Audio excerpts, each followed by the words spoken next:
بسم اللہ الرحمن الرحیم۔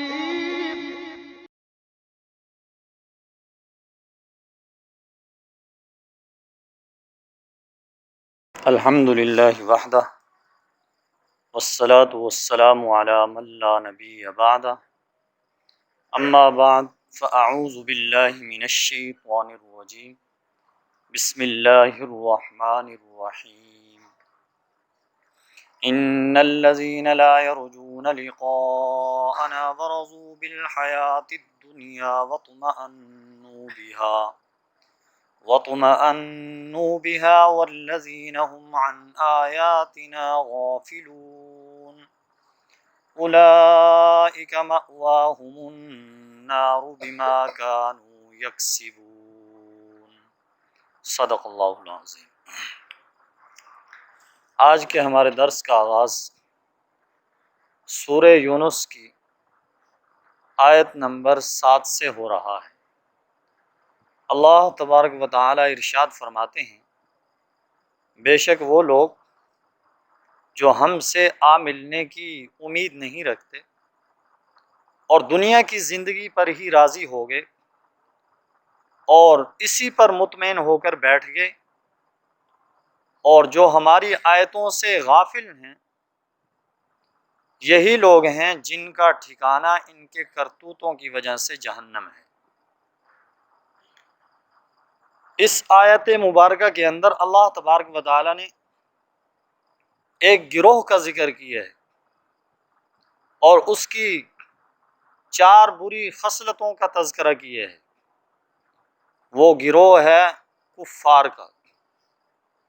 فرمایا ان کی پہلی خصلت یہ ہے، وہ ہم سے ملاقات کی امید نہیں رکھتے، اور دوسری بری خصلت یہ ہے کہ وہ دنیا کی زندگی پر ہی راضی ہو گئے ہیں، اور تیسری بری خصلت یہ ہے کہ اسی پر مطمئن ہو کے بیٹھ گئے ہیں، اور چوتھی بری خصلت یہ ہے کہ وہ ہماری آیتوں سے غافل ہیں۔ فرمایا ان کرتوتوں کی وجہ سے اللہ تبارک و تعالی نے ان کا ٹھکانہ جہنم بنایا ہے۔ دنیا کی حقیقت، اس کو سمجھنے سے پہلے یہ بات یاد رکھیں کہ دنیا ایک حقیقت ہے۔ جیسا کہ دنیا کی زندگی ہے، دنیا کے اندر یہ زمین ہے جس پہ ہم بیٹھے ہیں، اور نیلگوں آسمان کی چادر ہم پر تنی ہوئی ہے، اس کے اندر درخت ہیں، اشجار ہیں، احجار ہیں، اور اسی طرح سمندر ہیں، دریا ہیں، ندی نالے ہیں۔ یہ ایک دنیا کی حقیقت ہے، لیکن یاد رکھنا جتنی دنیا کی حقیقت ہے اس سے کہیں بڑھ کر آخرت بہت بڑی حقیقت ہے۔ تو اس لیے فرمایا جو اللہ کو نہ ماننے والے ہیں وہ تو آخرت کی ملاقات کی امید ہی نہیں رکھتے۔ اور دنیا کی زندگی ہے کیا؟ فرمایا دنیا کی زندگی اور اس کا نفع بہت تھوڑا ہے۔ اللہ تبارک و تعالی نے قرآن کریم کے اندر آقا صلی اللہ علیہ وسلم سے یہ کہلوایا، قل متاع الدنیا قلیل، آپ فرما دیجئے دنیا کا نفع تو تھوڑا سا ہے۔ اور کہیں فرمایا وما الحیات الدنیا الا متاع الغرور، دنیا کی زندگی تو بس دھوکے کا سامان ہے۔ تو اس لیے اس دنیا کے اندر رہ کر انسان آخرت اور آخرت کی نعمتوں کو نہیں سمجھ سکتا۔ جیسا کہ جو بچہ ماں کے پیٹ کے اندر ہے، وہ ماں کے پیٹ کے اندر رہ کر دنیا کی جو حقیقت ہے اور جو دنیا کی نعمتیں ہیں انہیں نہیں سمجھ سکتا۔ جب تک کہ دنیا کے اندر آئے گا نہیں، اس کی آنکھوں کے ساتھ اس کا مشاہدہ نہیں ہوگا، اس وقت تک وہ دنیا کی حقیقت نہیں جان سکتا۔ اس لیے آخرت کتنی بڑی حقیقت ہے، اس فانی دنیا کے اندر رہتے ہوئے اس باقی زندگی کا کیسے انسان وہم و گمان کے اندر لا سکتا ہے اور کیسے اس کی نعمتوں کو سمجھ سکتا ہے؟ نہیں سمجھ سکتا۔ تو اس لیے یاد رکھیں اللہ تبارک و تعالیٰ جو ارشاد فرماتے ہیں کہ وہ ہماری ملاقات کی امید نہیں رکھتے اور دنیا کی زندگی پہ ہی راضی ہو گئے ہیں اور اسی پر اطمینان کر کے بیٹھ گئے ہیں، انہوں نے اپنا سب کچھ اوڑھنا بچھونا دنیا کو ہی بنا لیا ہے۔ ان کی جو مجلس دیکھو، جو محفل دیکھو، جس جگہ پر دیکھو، ان کی زبان پہ دنیا کے تذکرے ہیں، دنیا کے ساز و سامان کے تذکرے ہیں، آخرت کا ذکر تو ان کی زندگی کے اندر ملتا ہی نہیں۔ حتیٰ کہ جو بندہ، جو فرد، جو شخص، جس شخص کو اللہ یہ سعادت نصیب فرما دیں کہ وہ آخرت کا تذکرہ کرتا ہو، وہ آخرت کا ذکر کرتا ہو، ان کو وہ بندے ہی اچھے نہیں لگتے، ان کو وہ افراد ہی پسند نہیں ہے جو آخرت کی زندگی کا تذکرہ کرتے ہیں۔ تو فرمایا یہ لوگ جو کہ دنیا کی لذتوں اور خواہشات کے اندر منہمک ہو کر ان کے دلوں پہ ایسا پردہ پڑا کہ وہ آخرت کی حقیقت کو نہ سمجھے، اور خاص طور پر قرآن کریم کی آیات تکوینیہ اور آیات قرآنی جو کہ اتنی پرتاثیر ہیں، جو کہ پہاڑوں کو ریزہ ریزہ کر سکتی ہیں، پہاڑوں کو موم بنا سکتی ہیں، لیکن اس کا دل ان سے بھی نہ پگھلا۔ کیوں؟ اس لیے کہ یہ خالصتاً بس دنیا کا ہو کر رہ گیا ہے، آخرت کو اس نے بھلا دیا ہے، ہماری آیتوں سے یہ غافل بن گیا ہے۔ حالانکہ دنیا کی زندگی ہے کیا؟ یہ تو ایک برف کی مثل ہے جو پگھل رہی ہے، اور اس کی حقیقت کیا ہے؟ جیسے ایک اللہ والے نے کہا اس کی حقیقت تو صرف اتنی ہے دنیا کی، فرمایا ایک آنسو کا قطرہ ہے، بس جیسے ہی پلک جھپکتا ہے مٹی میں اس کو ملا دیتا ہے۔ فرمایا یہی ہے، جیسے کہ ایک عارف باللہ نے یہی بات کہی دنیا کی حقیقت ہم سب کو سمجھانے کے لیے کہ ہو رہی ہے عمر مثل برف کم، چپ کے رفتہ رفتہ دم بدم۔ تو اس لیے حقیقت بات یہ ہے، یہ دنیا کی زندگی اللہ تبارک و تعالیٰ کی طرف سے ہم سب کو موقع ہے اور ہم سب کے امتحان کے لیے ہے کہ ہم اس دنیا کے اندر رہ کر آخرت کی تیاری کریں۔ یہ نہیں کہ اسی دنیا پہ منہمک ہو جائیں، دنیا کے اندر ہی لگ جائیں، سب کچھ اوڑھنا بچھونا دنیا کو ہی بنا لیں۔ نہیں، دنیا کمائیں، لیکن یہ ہے کہ دنیا کمانے کے ساتھ ساتھ ہمارے دل پہ یہ نہ چھائے اور ہمارے ایمان کا سودا نہ ہو جائے۔ ہم اپنے ایمان کو قابو رکھیں، اپنے ایمان کو نہ جانے دیں کہ دنیا کا ایک طرف ساز و سامان ہو، دوسری طرف ایمان کا مسئلہ ہو، قرآن کا مسئلہ ہو، دین کا مسئلہ ہو، تو ہم مسائل پہ ڈٹ جائیں، ہم نبی علیہ السلام کی سنت پہ ڈٹ جائیں کہ ہمیں یہ دنیا کا ساز و سامان نہیں چاہیے، ہمیں آقا کی سنت سے پیار ہے۔ تو اس لیے فرمایا جو لوگ ہماری ملاقات کی امید نہیں رکھتے اور دنیا کی زندگی پہ ہی راضی ہو گئے، اسی پہ مطمئن ہو کر بیٹھ گئے اور وہ ہماری آیتوں سے غافل ہیں، ان کے کرتوتوں کے سبب ان کا ٹھکانہ جہنم ہے۔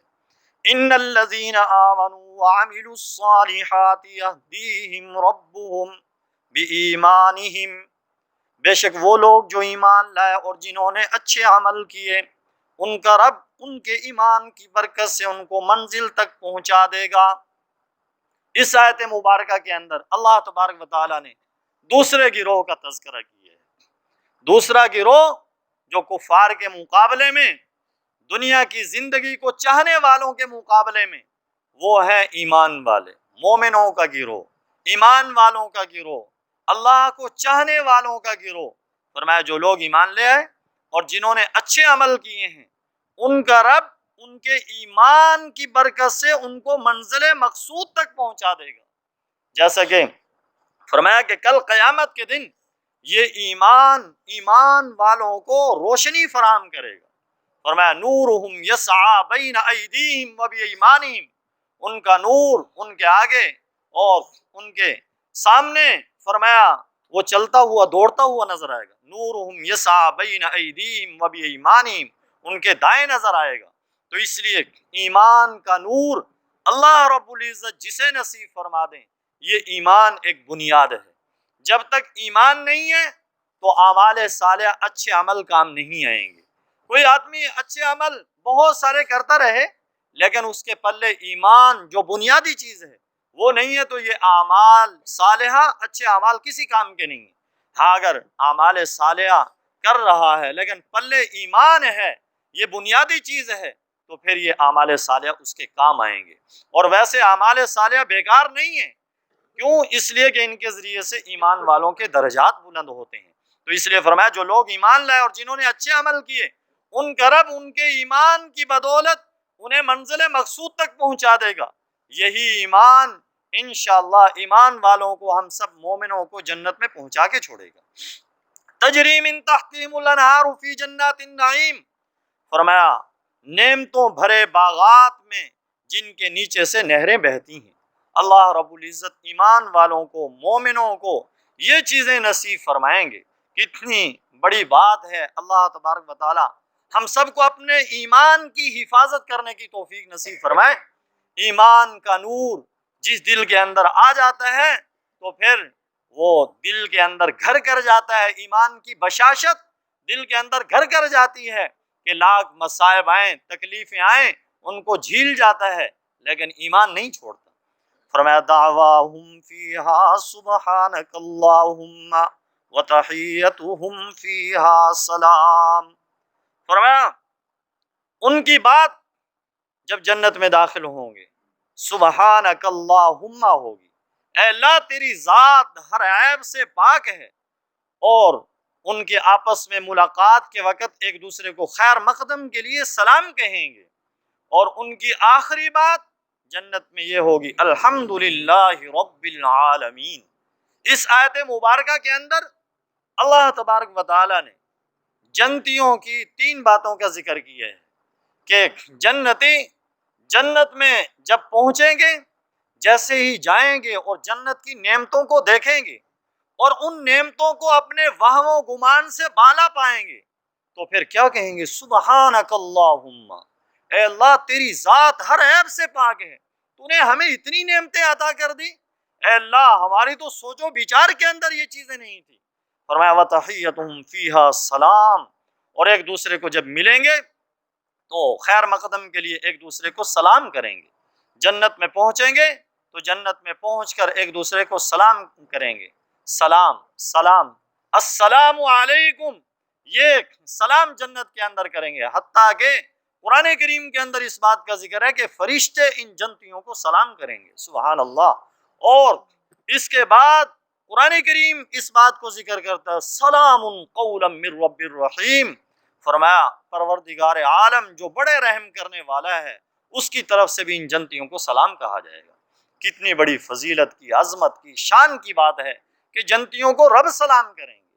تو اس لیے یہ سلام والا تحفہ کتنا بڑا تحفہ اللہ تبارک و تعالیٰ نے امام الانبیاء سرکار دو عالم صلی اللہ علیہ وسلم کی نسبت سے ہم سب کو نصیب فرمایا ہے کہ جیسے ہی ایک مسلمان دوسرے مسلمان کو ملے تو کہے السلام علیکم ورحمۃ اللہ وبرکاتہ، کہ اے بھائی تجھ پر اللہ کی طرف سے سلامتی ہو، اللہ کی رحمتیں ہوں، اللہ کی برکتیں ہوں تجھ پر۔ کتنی بڑی دعا دے رہا ہے، سلامتی کو آپ پھیلا سکتے ہیں کہ وہ اسے دعا دے رہا ہے اللہ تیری سلامتی فرمائے کفر سے، نفاق سے، شرک سے، اللہ تجھے سلامت رکھے ہر چیز سے، اللہ تجھے سلامت رکھے ایکسیڈنٹ سے، اللہ تجھے سلامت رکھے بری آفات سے۔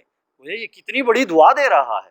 تو اس لیے ہمیں آقا امام الانبیاء سرکار دو عالم صلی اللہ علیہ وسلم کی سنتوں پر عمل کرتے ہوئے دنیا کے وہ سارے لفظ چھوڑ دیں، آداب، نمستے، گڈ مارننگ، ایوننگ، یہ سارے لفظ چھوڑ کر بس آ جائیں سلام کے اوپر، یہ السلام علیکم ورحمۃ اللہ وبرکاتہ۔ کتنا بڑا تحفہ ہے جو اللہ تبارک و تعالیٰ نے نبی علیہ السلام کے صدقے ہمیں نصیب فرمایا۔ اور حدیث پاک کے اندر آتا ہے کہ سلام ہر ایک کو کرو، جس کو پہچانتے ہو اس کو بھی، اور جس کو نہیں پہچانتے اس کو بھی سلام کرو۔ حدیث پاک کے اندر آتا ہے کہ نبی کریم صلی اللہ علیہ وسلم نے ارشاد فرمایا قیامت کی نشانیوں میں سے ایک یہ بھی نشانی ہوگی کہ اپنی جان پہچان والے کو سلام کریں گے، جس سے ملاقات ہے، جان پہچان ہے، اس کو تو سلام کریں گے، دوسرے کو کسی قابل ہی نہیں سمجھتے سلام ہی نہیں کریں گے۔ تو اس لیے صحابہ اکرام رضوان اللہ تعالی علیہم اجمعین کا عمل یہ تھا کہ جب صحابہ اکرام ایک دوسرے کو ملتے سلام کرتے، اور پھر اس کے بعد درمیان میں کوئی دیوار آ جاتی پھر دوبارہ ملتے، پھر دوبارہ سلام کرتے، اگر درمیان میں درخت آ جاتا دوبارہ ملتے پھر سلام کرتے۔ تو سلام کو عام کرنا چاہیے، سلام کو پھیلانا چاہیے، یہی الفاظ کہنے چاہیے، السلام علیکم ورحمۃ اللہ وبرکاتہ۔ اس کے ذریعے سے انسان 30 نیکیوں کا مستحق ہو جاتا ہے۔ کتنی بڑی دولت اللہ تبارک و تعالیٰ نے ہم سب کو آقا کی برکت سے نصیب فرمائی ہے۔ اللہ تبارک و تعالیٰ ہم سب کو اس کی قدردانی کی توفیق نصیب فرمائے۔ وآخر دعواہم ان الحمد للہ رب العالمین، اور جنتیوں کی آخری بات یہ ہوگی الحمد للہ رب العالمین۔ فرمایا ابتدا میں بھی الحمدللہ اور آخر میں بھی الحمدللہ، یہ مومن کی شان ہونی چاہیے۔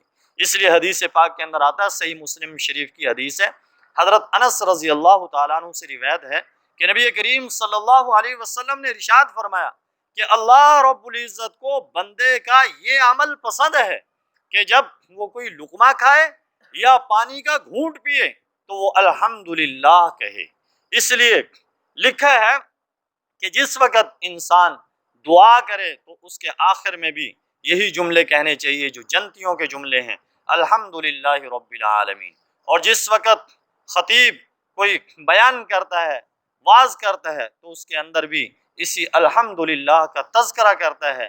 ہر وقت اللہ رب العزت ہم سب کو یہ نصیب فرمائے کہ ہم ہر وقت الحمدللہ رب العالمین کہنے والے ہوں، اللہ کی تعریف کرنے والے ہوں۔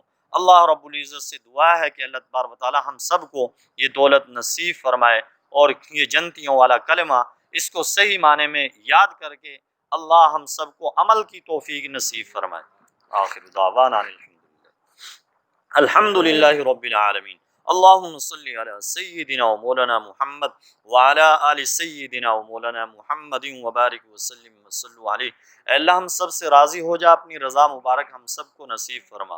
اے اللہ جو کچھ کہا سنا گیا قبول و منظور فرما، کمی کوتاہی ہماری طرف سے ہوگی اسے معاف فرما۔ اے اللہ ہماری بخشش کا ذریعہ بنا۔ اے اللہ ہمیں صحیح معنی میں قرآن کریم سے تعلق نصیب فرما۔ اے اللہ ہماری جان، ہمارا مال، ہمارے بچے، ہماری اولاد، سب کچھ قرآن کریم کے لیے وقف کرنے کی توفیق نصیب فرما۔ اے اللہ اس درس قرآن کو پوری دنیا میں عام کرنے کی توفیق نصیب فرما۔ اے اللہ ہمیں بھی نفع نصیب فرما، دوسری امت کو بھی اس سے نفع نصیب فرما۔ اے اللہ ہم سب کو صحیح معنی میں دین کا، قرآن کا، حدیث کا خادم بنا۔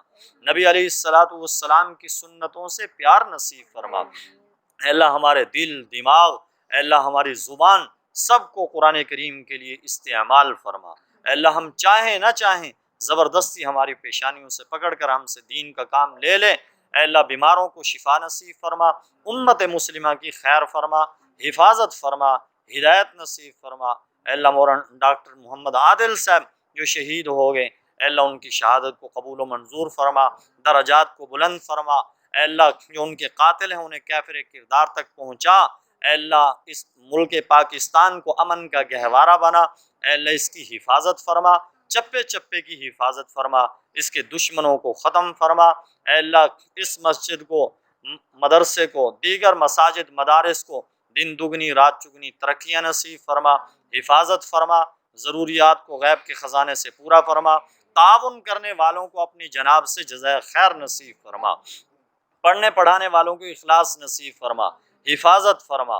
ربنا تقبل منا انک انت السمیع العلیم وتب علینا انک انت التواب الرحیم، وصلی اللہ تعالی علی خیر خلقہ محمد وعلی آلہ واصحابہ اجمعین، آمین آمین برحمتک یا ارحم الراحمین، وآخر دعوانا